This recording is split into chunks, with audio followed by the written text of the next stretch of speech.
यशोमती मैया के नंद लाला।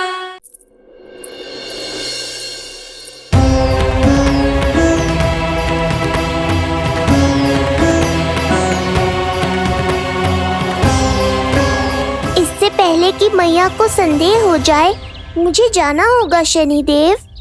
प्रभु, कृपया अपने विराट रूप के दर्शन दीजिए।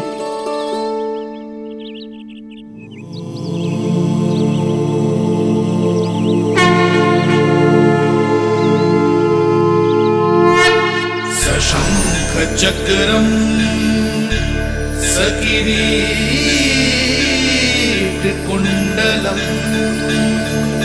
सबीत वस्त्रम सरसीरुहेक्षणम् सहारवक्षस्थलशोभिकौस्तुभम् नमामि विष्णुं शिरसा चतुर्भुजम्।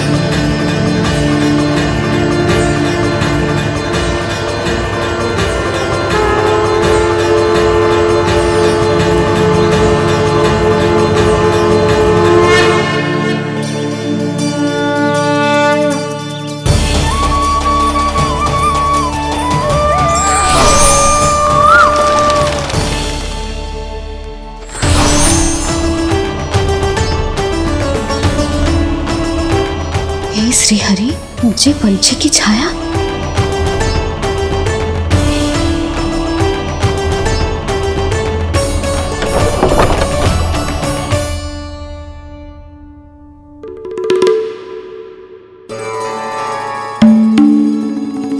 यशोदा, क्या हुआ? क्या देख रही हो? जानवर को लगो जैसे लल्ला की ना कोई पंछी की छाया हो। पंछी?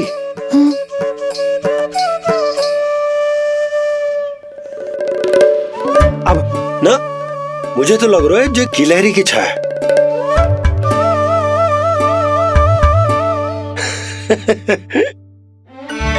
यशोदा, बालक नीलमणि है और बालकों वाले काम तुम कर रही हो।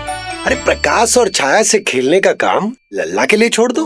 अरे परंतु ये देखो, झरोका खुलो है, ठंडी बयार चल रही है, लल्ला को ठंड लग जाएगी। बंद करो, जाओ। हाँ हाँ हाँ लल्ला, ए लल्ला।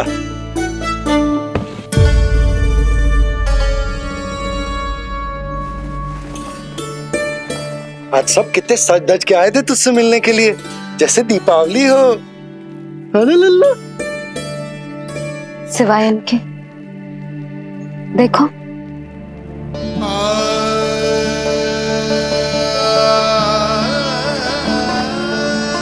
जब से चिच्ची मथुरा से लौटी है, इनका सजना सवरना सब छूट गया है। मैया, तब तो हमें अवश्य ही कुछ करना चाहिए।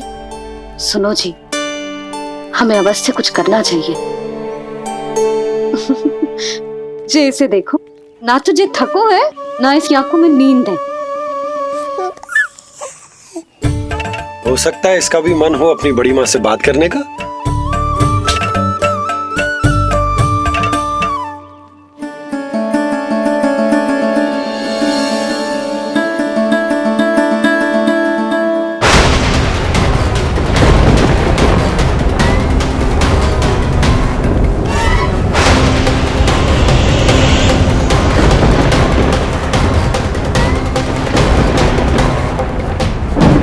अरे लल्ला, डरने की क्या बात है? बस थोड़ी आंधी तो है।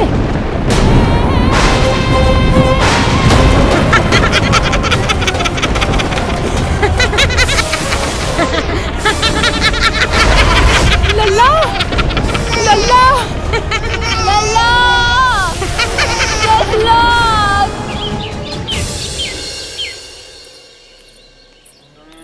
जिज्जी, अरे यशोदा, नंद भैया।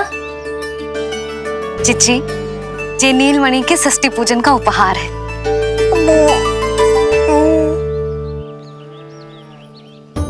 यशोदा, नंद भैया, मैं आप दोनों की भावनाओं का सम्मान करती हूँ।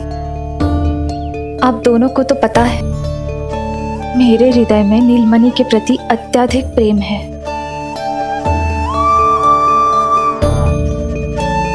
यशोदा, तुम तो जानती हो मैं ऐसे वस्त्र नहीं पहनती। स्त्री का श्रृंगार उसके पति से होता है और मेरे पति तो उस महादुष्ट कंस के कारागार में बंदी है। ऐसे में इस रास रंग का झूठा दिखावा कैसे करूं नंद भैया? अभी समय नहीं हुआ है, इसीलिए विवश हूँ। पर आपका दुख मैं भली भांति समझता हूँ बड़ी माँ। दिन रात ये भय लगा रहता है कि कभी भी उस कंस के सैनिक आएंगे और मेरे पुत्र को मुझसे दूर ले जाएंगे। इस आशंका में मैंने उसका बालपन भी खो दिया है। उस नन्हे से बालक को 4 दीवारों के भीतर बंद करके रखा है मैंने। थोड़ी देर और, बस तेरे बाबा अब भी आते ही होंगे।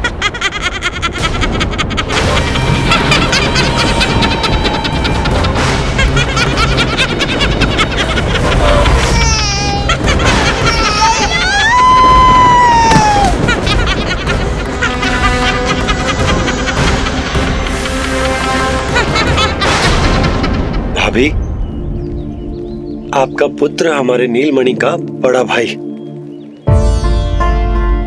आप उसे खुली हवा में सांस लेने दें। मेरा विश्वास करें, आप दोनों गोकुल में पूरी तरह सुरक्षित हैं। चिच्ची, नारायण के घर देर भले ही है, किंतु अंधेर ना है। बस कुछ समय का कष्ट और है चिच्ची, फिर सब ठीक हो जाएगा। और ये देखो, नीलमणि स्वयं आओ है आपको उपहार देने के लिए। इसे भी मना करोगे आप? नीलमणि, बस आज हट मत करना। मैं तुम्हारी ताऊ जी से मिलूंगी ना, तब नए वस्त्र गहने सब पहनूंगी, साज श्रृंगार करूंगी। तब पूर्ण अधिकार से देना तुम अपना उपहार, किंतु आज नहीं। बड़ी प्रसन्नता की प्रतीक्षा में छोटी छोटी प्रसन्नताओं को त्यागना नहीं चाहिए बड़ी माँ। जीवन तो परमात्मा का उपहार है, उसे जीना चाहिए। चिच्ची, बड़ी प्रसन्नता की प्रतीक्षा में जीवन की छोटी छोटी प्रसन्नताओं का त्याग ना करना चाहिए। जीवन तो परमात्मा का उपहार है, जीवन तो जीना चाहिए। नंदराज, नंदराज, नंदराज, क्या हुआ? भोला, बंसी, तुम दोनों यहाँ? जी वो उपनंद जी ने कही थी कि आपको वार्षिक कर के बारे में स्मरण करा दूं, इसलिए हम दोनों चले आए। अरे हाँ, नीलमणि के आने की प्रसन्नता में मैं तो भूल ही गया था। अधिक देर होने पर कंस की दृष्टि में आने का संकट। कोई ना, मैं कल मथुरा जाकर कर जमा करा दूं। अरे किंतु कल तो लल्ला का पालना उत्सव है। सुनो जी, शीघ्र ही आना। भैया, हो सके तो अपने भैया और बहन देवकी का समाचार भी पूछ लीजिएगा। जी भाभी। इस बार कछु समस्या नहीं होनी चाहिए। ये बार आज मथुरा से कछु अतिथि आए थे, उन्हें पता चलो है कंस ने राजा वासुदेव और रानी देवकी को कारागार से बाहर निकाल लो है और अपने महल में रख लो है।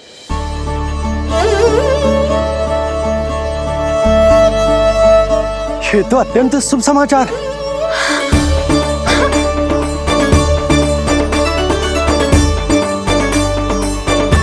तुमने पहले क्यों ना बताया? हमें लगो आपको पहले ही से पता होगी महाराज। अच्छा ठीक है, जाकर तैयारी करो, कल तुम दोनों भी मेरे साथ चलोगे। जाओ।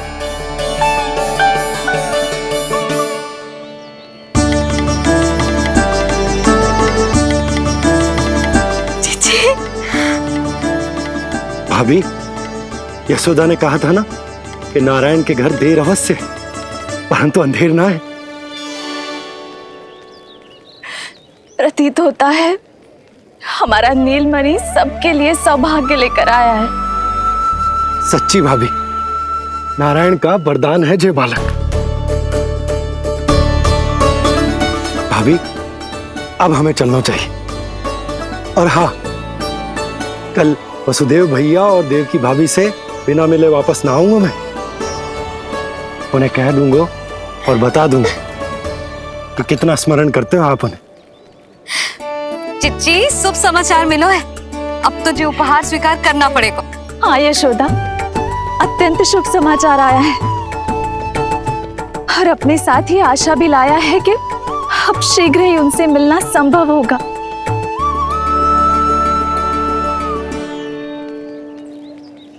तुमने सत्य कहा था यशोदा, जीवन जीना चाहिए। मैं भी जीऊंगी, छोटी छोटी प्रसन्नताओं को मनाऊंगी, अपना ध्यान रखूंगी, फिर से सजूंगी, संवरूंगी। अब जब वो मुझसे मिलने आएंगे, उनका स्वागत करूंगी। उन्हें वैसे ही मिलूंगी जैसे उन्हें छोड़कर आई थी। मैं आपको आपके दुख से मुक्ति दिलाऊंगा। बस कुछ समय तक और प्रतीक्षा कर लीजिए बड़ी माँ।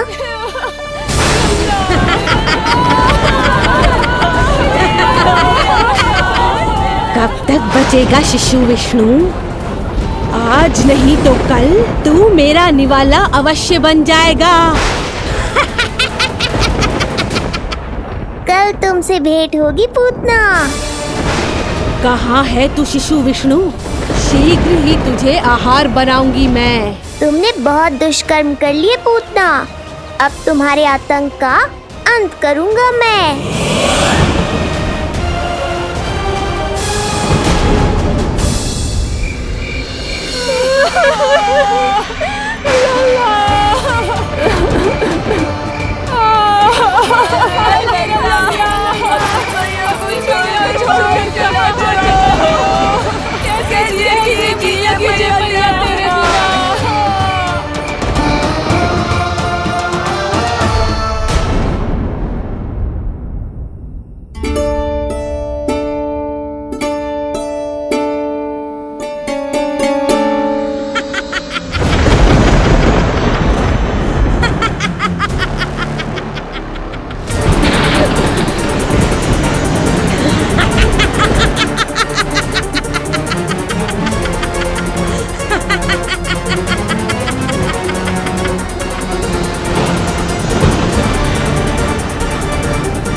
चिंता क्यों करती हो मैया?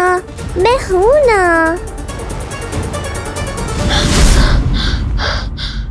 नेत्र खुले रहे तो मैया पक्का घबरा जाएंगी। यशोदा, क्या हुआ? अरे बोलो ना, कोई बुरा सपना देखो। ना, स्वप्न तो ना था, किंतु मेरा मन बहुत घबरा रहा है। ऐसा लगो जैसे नीलमणि को कुछ। ये देखो, नीलमणि तो शांति से सो रहा है। तुम ना व्यर्थ ही व्याकुल हो रही। बाबा सही कह रहे हैं मैया, कुछ नहीं होगा मुझे। सुबह होने में अभी समय है। व्यर्थ की चिंता को झटक सो जाओ। अच्छा, ऐसे कैसे झटक दूं चिंता? नींद अचानक खुलो है मेरी। इसका अर्थ है अवश्य ही कोई बुरी दृष्टि है मेरे लल्ला पर।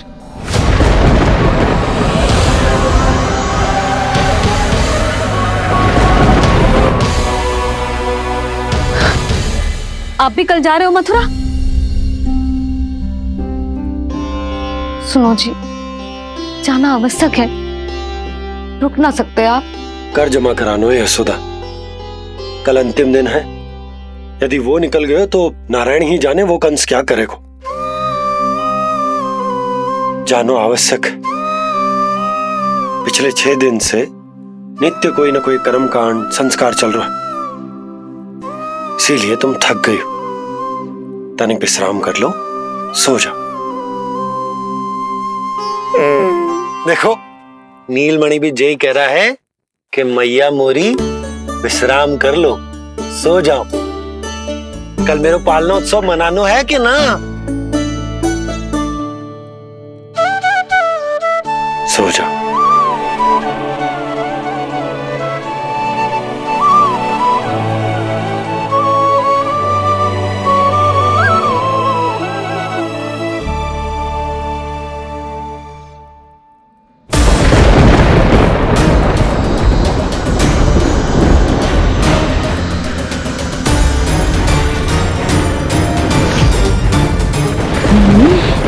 शिशु की गंध।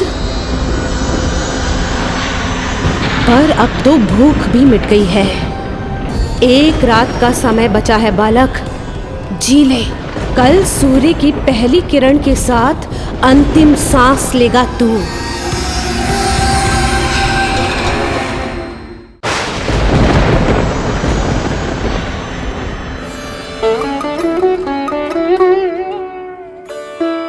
संतान के लिए मैया का कैसा अद्भुत प्रेम है ये।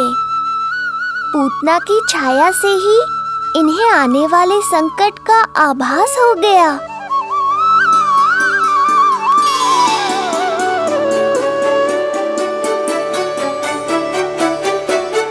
जब कोई बैलगाड़ी से यात्रा करता है तो गाड़ी पर चढ़ते ही सामान की गठरी नीचे रख देता है। उसे पूरे समय अपने सिर पे ढोते हुए यात्रा नहीं करता। उसी प्रकार आप भी अपनी चिंता की गठरी मुझे सौंप दो मैया, मैं सब संभाल लूंगा। जैसे आप थपकी देकर मुझे सुलाती हो, वैसे ही आज मैं आपको सुलाऊंगा।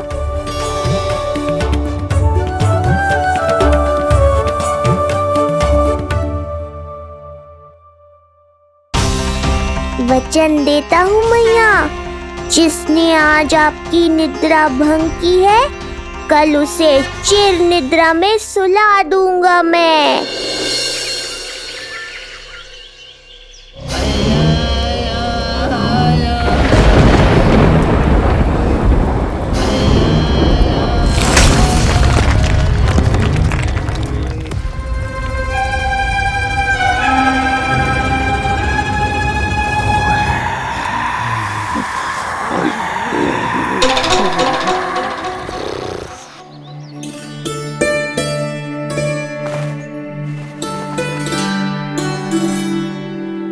गाड़ी तैयार है नंदराज जी। उपहार और मिठाइयाँ तो ठीक है, किंतु भोजन रखो है कि ना? हाँ भाभी, रख दियो है। और भोजन ऊपर रखो है कि मिठाई? भोजन ऊपर रखो है भाभी। मुझे लगो ही था, अब मिठाइयाँ पिचक जाएंगी ना? हाँ भाभी, तो अभी मिठाइयाँ ऊपर रख देते हैं। क्या होगा बंसी भैया, फिर मिठाइयों का रस भोजन में चला जाएगा ना?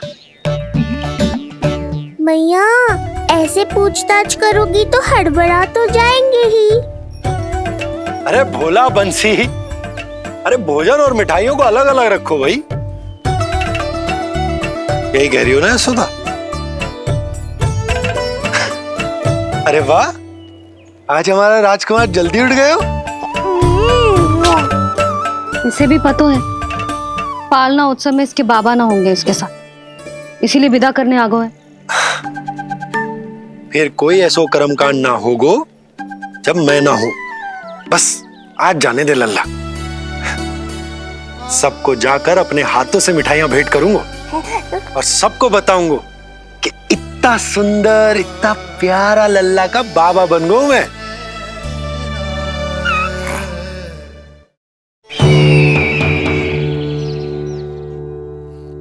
भैया के अत्याचारों की कोई सीमा ही नहीं। हमारे पुत्र को ढूंढने के लिए अब उन्होंने पूतना को आदेश दिया है। वो केवल महाभयंकर ही नहीं बल्कि मायावी भी है। हमें किसी भी प्रकार से ये सूचना गोकुल भिजवानी होगी। सत्य कह रही हो देवकी, मुझे भाई नंद को किसी भी तरह सावधान करना ही होगा, किंतु कैसे? हमारे लल्ला के बारे में जानकर सबसे अधिक कौन प्रसन्न होगा पता है? वसुदेव भैया। सत्य कहा आपने।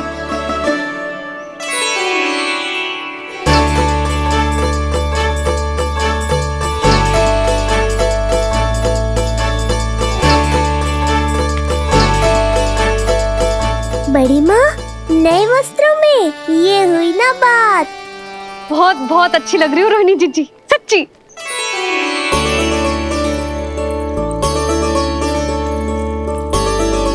आपने जीवन में फिर से रुचि लेना आरंभ कर दियो है, ये जानकर वसुदेव भैया की प्रसन्नता दुगनी हो जाएगी। ये उनके लिए मेरे हाथों से बनाए पेड़े मथुरा के पेड़ों से भी अधिक प्रिय है उन्हें। और ये देवकी के नवजात कन्या के लिए कहिएगा केवल वस्त्र नहीं है, अपना आशीर्वाद भेजा है मैंने।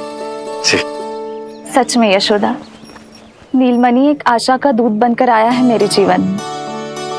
नंद भैया, उनसे ये भी कहिएगा कि मैं और उनका पुत्र हम दोनों ही यहाँ कुशल से हैं। अगर ईश्वर ने चाहा तो शीघ्र ही उनसे मिलना संभव होगा। वसुदेव भैया और देवकी भाभी से बहुत सारी बातें करनी, यदि विलंब हो जाए तो चिंता मत कर। जाने से पहले लल्ला को हृदय से तो लगा लो।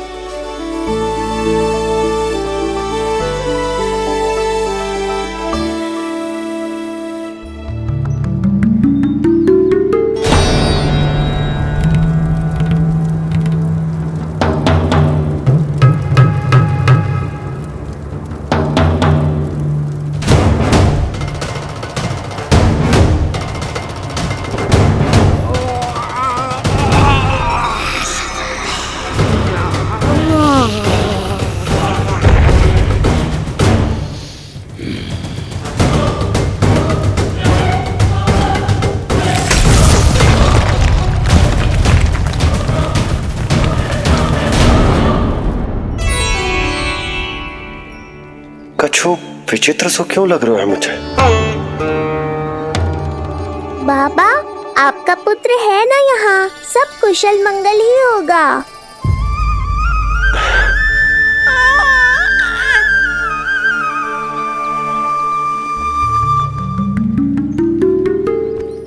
चलता हूँ। ध्यान रखो।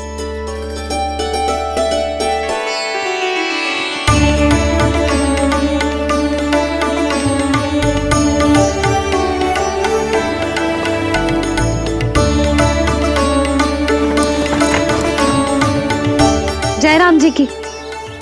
जय राम जी की।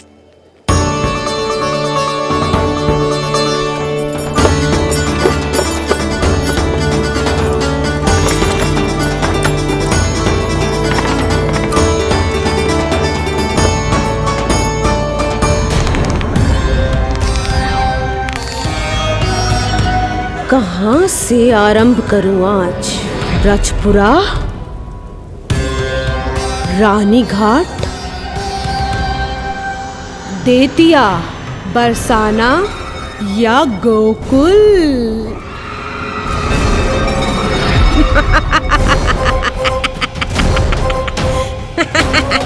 यही तो चाहता था मैं कि तुम यहाँ आओ।